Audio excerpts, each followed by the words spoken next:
Twitch is growing anyway. It's growing bigger anyway. But it seems to really have found a strong following in the wrestling community, and we're sort of wondering just why you think that is. Well, I guess especially because of the pandemic, everyone's got like so much free time now. I mean, like I know my Twitch account has been like dormant for like years. It just I kind of had one, and I started just for fun. Well, I think I started it when I broke my leg back in 2008. I had nothing else to do, and I still wanted to be like find a way to engage with like the wrestling audience of like, hey, I'm doing this. But then at the time, I didn't really understand like all the bits and bobs that come to like like professionally preparing like a Twitch account. You need you either have like OBS or like Streamlabs OBS, and like functionality like that is like brand new to me. Like luckily my flatmate is like super clued up on this. He's got like a really like high functioning PC. To be fair, a lot of the stuff with my Twitch channel specifically, like I've really only started streaming since the start of the year, and it's kind of just been learn as you go, or just like I'll watch somebody else's stream and I'll be like, oh, that's cool. How do I do that? And I will kind of just Google the keywords of like the thing that I like. So like I don't know how much you know about Twitch, so I don't know if I'm just spitting jargon, but there's something called a stinger transition, which is like the funny little graphic that goes between like say there's like the just chatting scene, and then there's like the gaming scene, but then there's like a little like fun transition that goes in the middle. So I was like, how do we make one of those?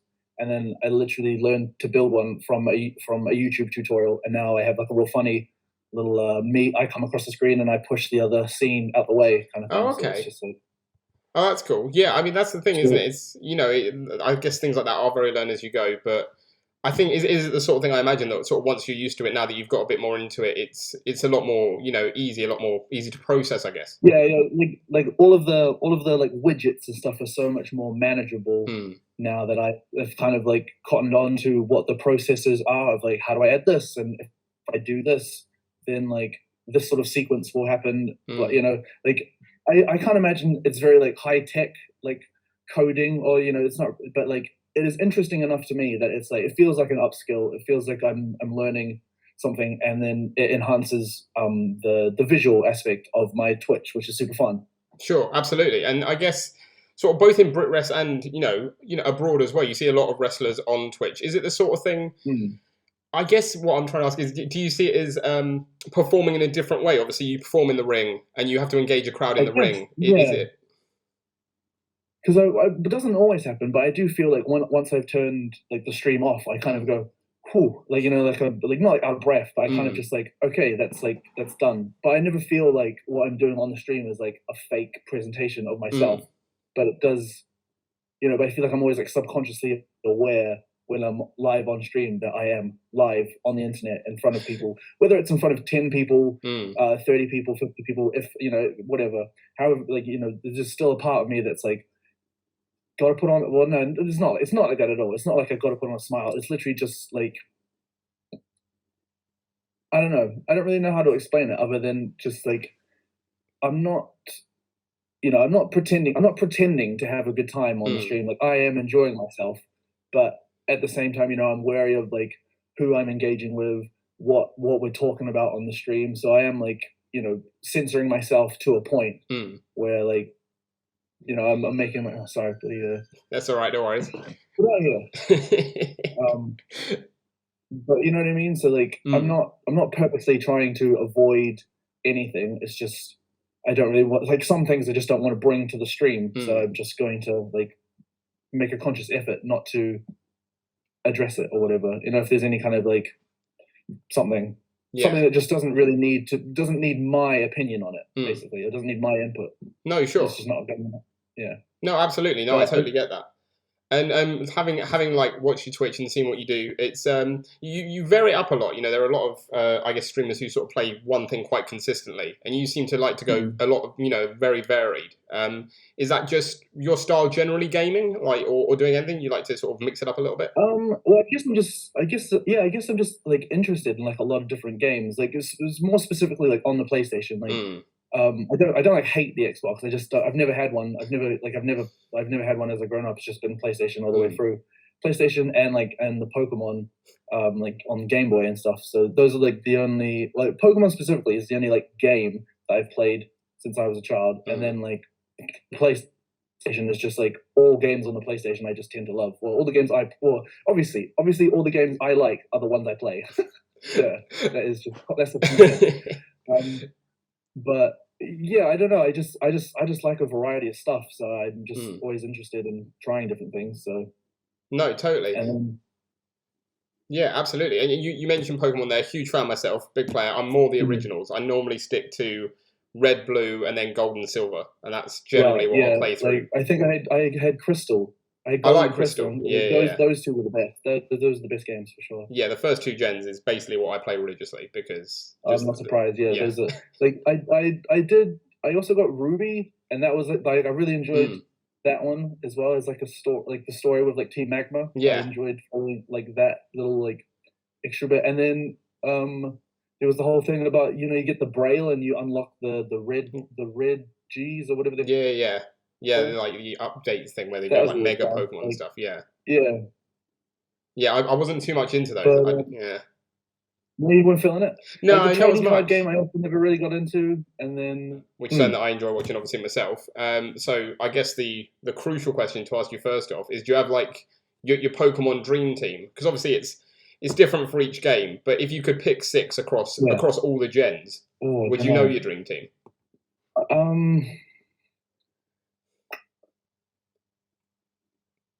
I feel like I would have Typhlosion. I feel like the second gen were my 2 favorites. Like have my favorite starters. So like Typhlosion and Feraligatr were wicked. I always went Chikorita.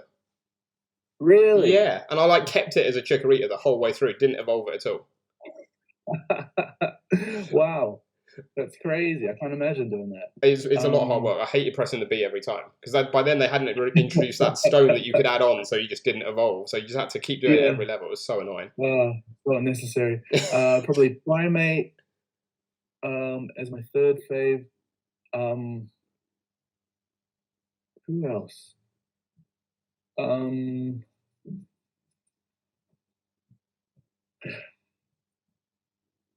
I can't really think of other ones I enjoyed having in the party. Maybe no, I can't even think who my 6 go-tos were. Well, that's 3. It's a tough one. I don't know. I always enjoyed Magma, Electabuzz, and Pinsir. I never ever seemed to catch them. They always at least in the first gen. I'm not really sure how my luck was in the second, but I could never seem to you always when I was a kid I had the Pokédex book that had the first 151, and always just loved looking at the pictures. And then you go play the game and I just couldn't go to the Safari Zone, couldn't catch Electabuzz, couldn't catch Cypher. Pinsir never, Pinsir, you throw the treat or the rock at him and he just runs away. So and then by the time you do get them, if you do catch them, they're already way lower level than the Pokemon you've already got, and you're like, well, how do I keep this? Yeah, exactly. So it's just kind of just as an aesthetic. Just really liked they look as Pokemon, but I never actually had them. But if I could have, I would. Electabuzz and Scyther would be my other 3, because I also like Scizor. I thought Scizor was wicked. Oh yeah. With Twitch, I guess growing as well. It's a way for you to, I guess, connect with your fans, wrestling or otherwise, and show them a bit more of you out the ring. Because obviously we know your personality in the ring.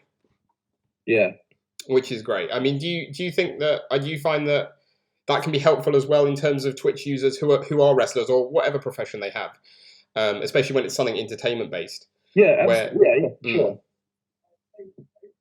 It's just so much more of a direct connection to us to the fans and the fans to it's way more an instant gratification where if you tweet me and you're great match, I can I can like it, I can retweet it, I can reply to it, but there's no there's no be oh yep, thank you very much, woohoo, I will engage with that. Whereas Twitch, you're in the chat section, I'm playing the game, and you're hey, and I will undoubtedly say hey back to you, because that's just that's how the conversation works on Twitch. So And do you think it's good for I guess again with people across the entertainment sector as well, for someone who might watch your Twitch or any wrestler's Twitch who's never actually seen them wrestle? Do you think that's a good opportunity for you to I guess sell yourself in that way, and then those people who haven't seen you wrestle but enjoy your Twitch might come to shows as well?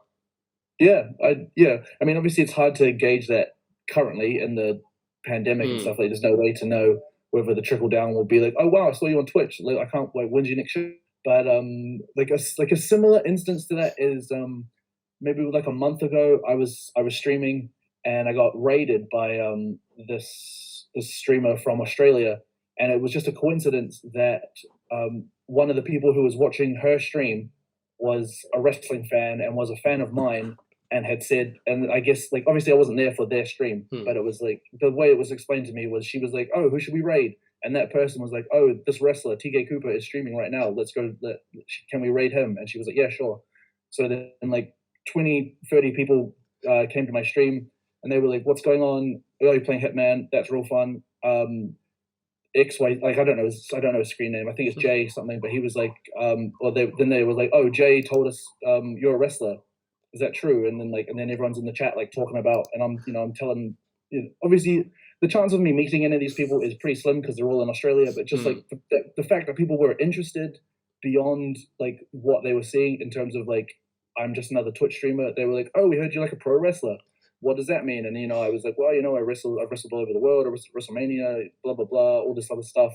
And they were like, oh, that's great. And then like then the followers start coming in because they're interested in like me, and like they're enjoying like the content on the screen.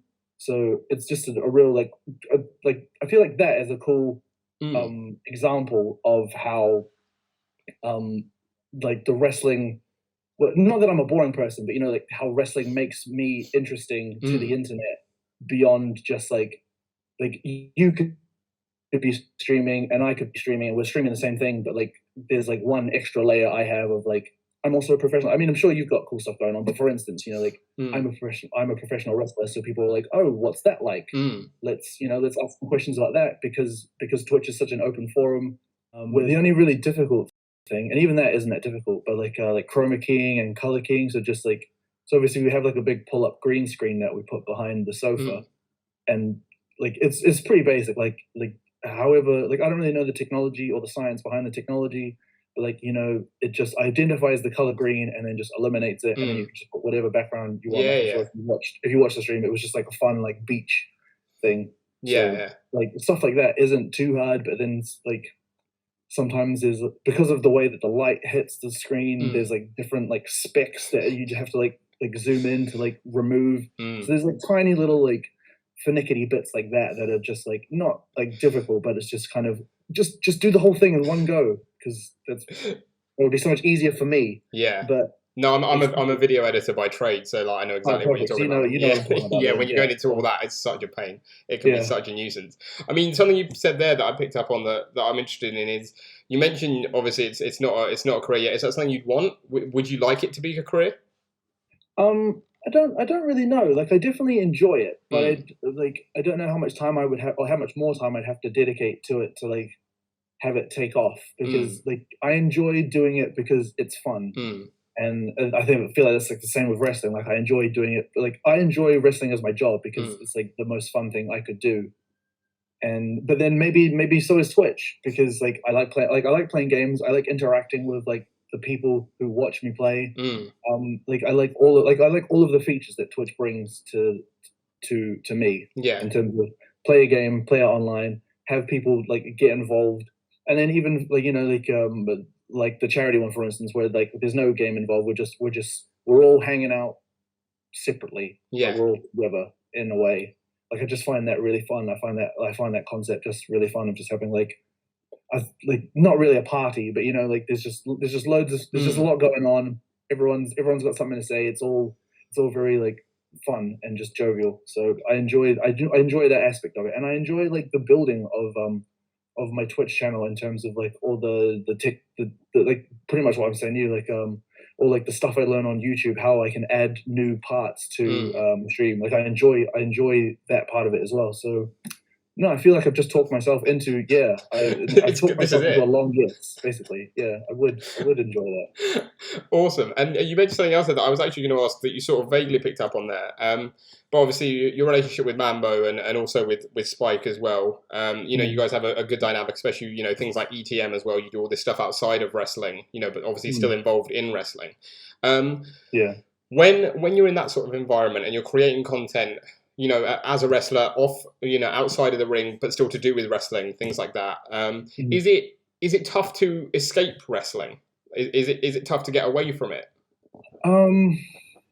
Well, I guess it's because we kind of envision that the people who watch the content are already wrestling fans, so you kind of want to not appease them, but just like do something that's familiar to them or make jokes that are relative to wrestling. Like especially in ETM, we were we're always trying to make wrestling related jokes or be topical as far as like whatever was going on in wrestling. Oh sure, no. Sorry, maybe I probably didn't explain it right. I meant like sort of off screen with each other, like when you're chatting and stuff. Is it tough to get away from? I guess if you're like at work and you're at a work party and like loads of people just talk about work, but you're like you don't want to talk about work. No, I get you. Oh, I'm sorry. No, it's all right. No, not at all. Like it's real easy to just like it's just two separate. It's like you can talk about. I mean, most of the time we enjoy talking about wrestling, but it isn't like it's never like wrestling 24/7. Like we just kind of live our lives. We do normal stuff, and like if maybe we want to watch AEW or you want to watch the pay-per-view, like the whatever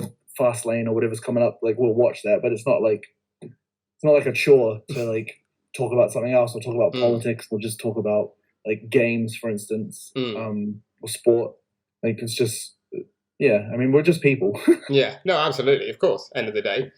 And what was it like? I guess for you, I guess an important question would be, what was it like to sort of get back to wrestling with progress over the last few weeks as well? In terms of obviously, I guess for fans and for wrestlers, it had been such a long gap with nothing going on. I mean, how good did it feel to get back in the ring?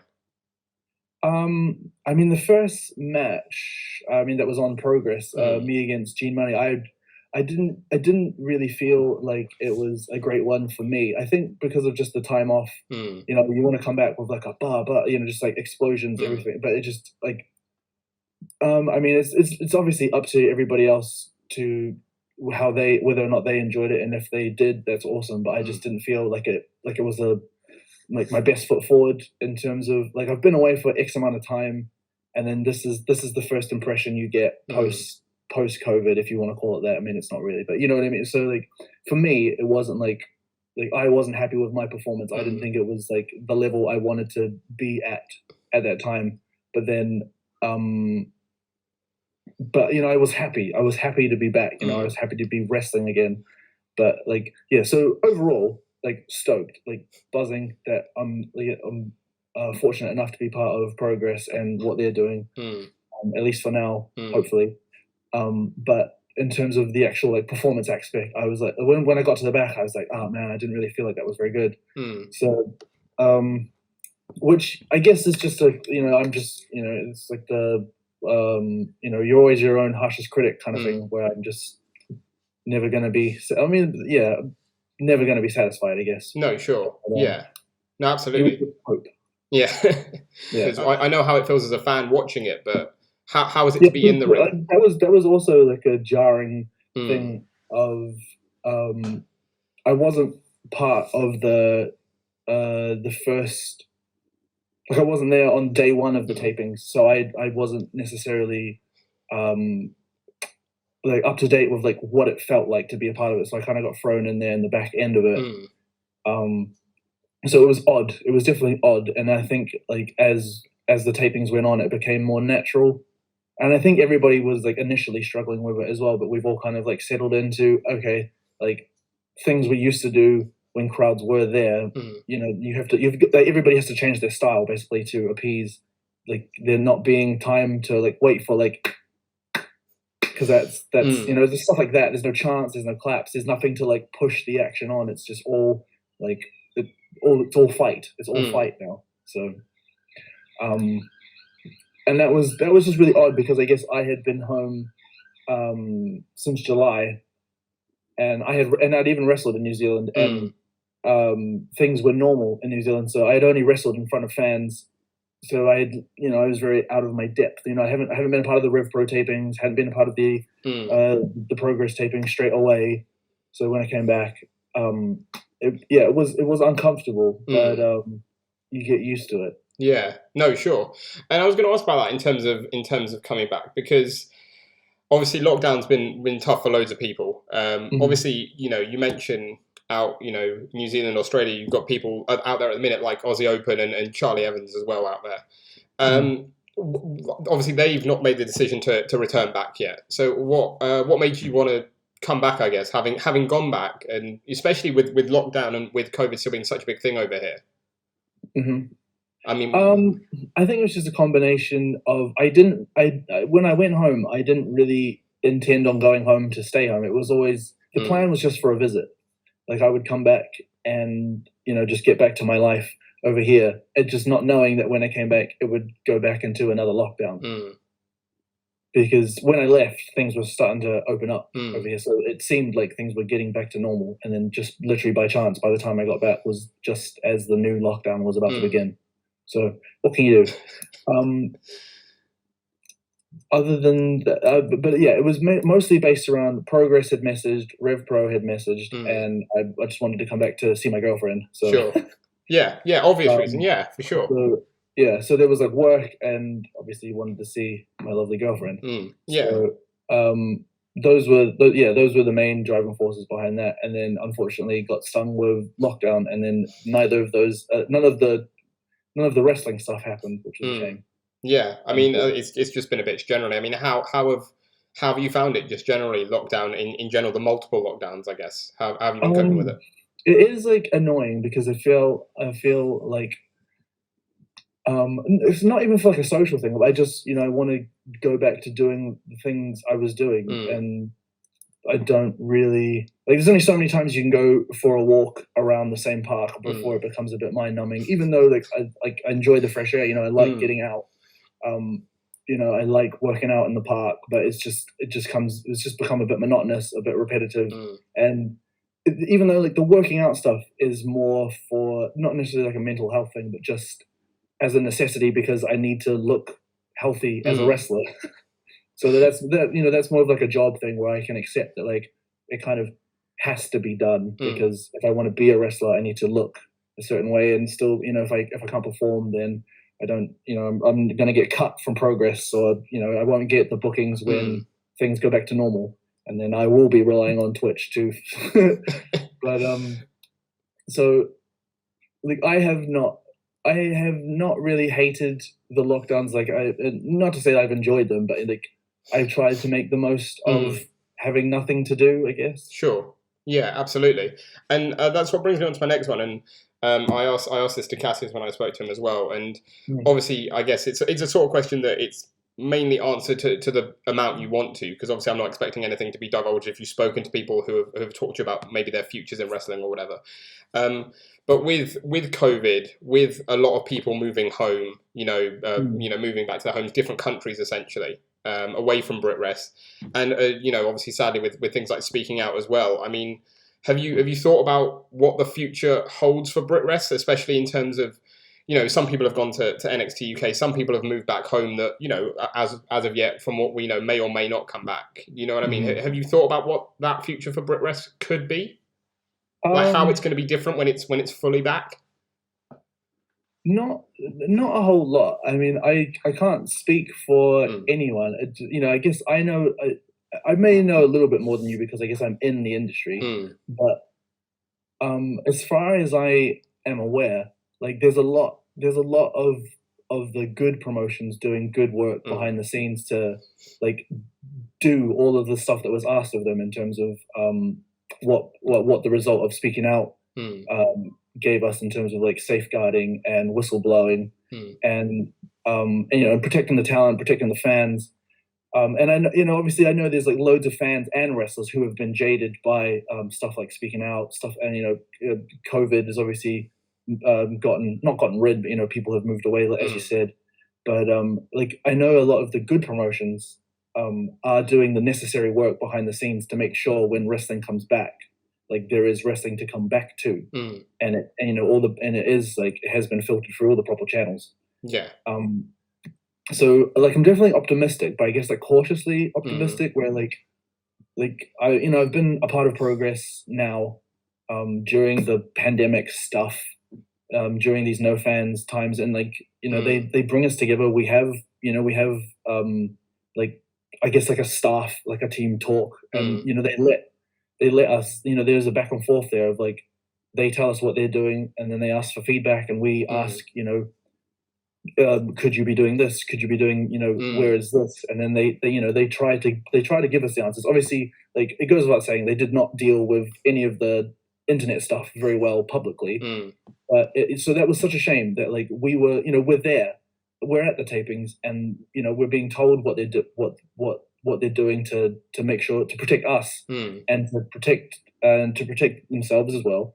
And they verbalize it a lot better than they seem to be able to type it down. And they admitted that. They said it to us. They said, like what we've done isn't good enough, and and then they hope to be better. And then they said it online, and then it was too late by that point. So you have to just hope that over time the trust will rebuild. Maybe Progress and RevPro aren't necessarily the industry leaders we need for the stuff, because obviously both of them have had their faults.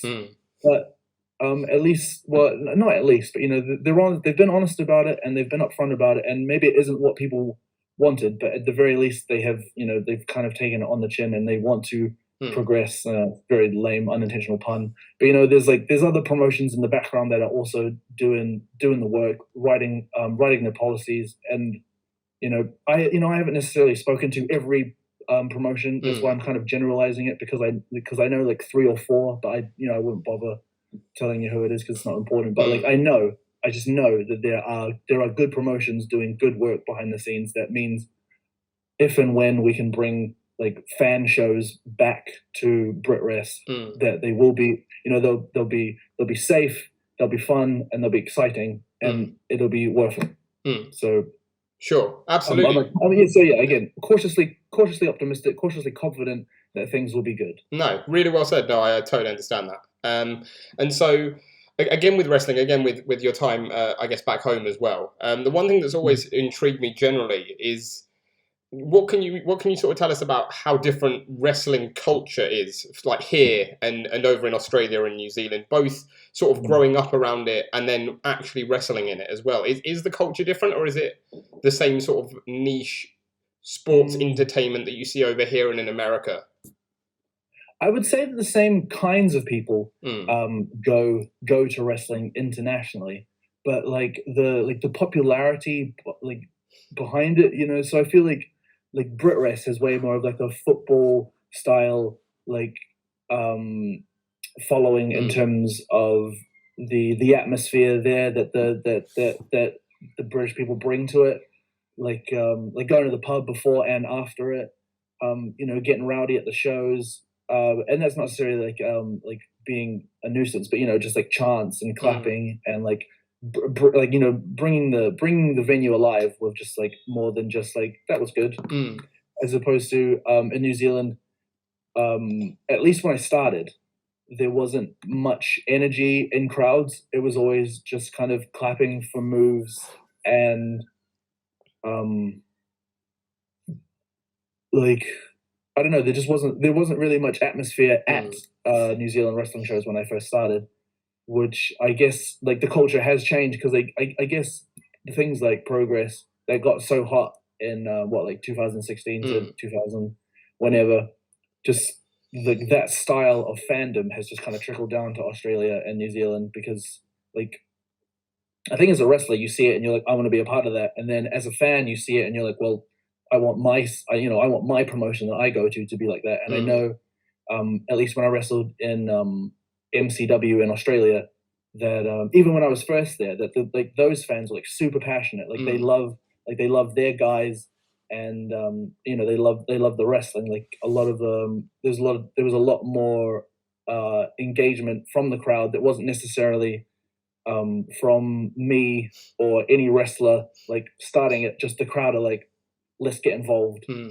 which I feel like that's the same kind of atmosphere over here, where people just like want to be like part of the show, whether that's just like chanting or booing or cheering. or whatever. They just, it's fun to be a part of it. Whereas like a New Zealand crowd is way more passive. Not necessarily like the Japanese. You know how they always say about the Japanese crowds, real respectful, and they just kind of clap and whereas like New Zealand, I just don't think. I don't know why it is the way it is, but just the energy isn't the same. Where like people like now, it's hard for me to speak on the scene now because I had like 3 matches there last year, and then the year before that I had 2 matches there. So like it's not really fair for me to speak on how the scene is now. I don't really know 100% how it is, but I know it has changed. It has evolved into like it is more fun. As a fan, it's a more fun environment to be at these shows. So yeah, we'll give you a follow and hopefully you'll spread the word and thanks. Keep I don't know, just keep watching the stream, I guess, because I need to keep growing this thing. No, we will do. And we'll make sure you give you a nice plug in it as well. Thank you very much. I appreciate it. Cheers, Hugo. Thanks so much. Have a good day, mate. You too, man. Take care. Bye.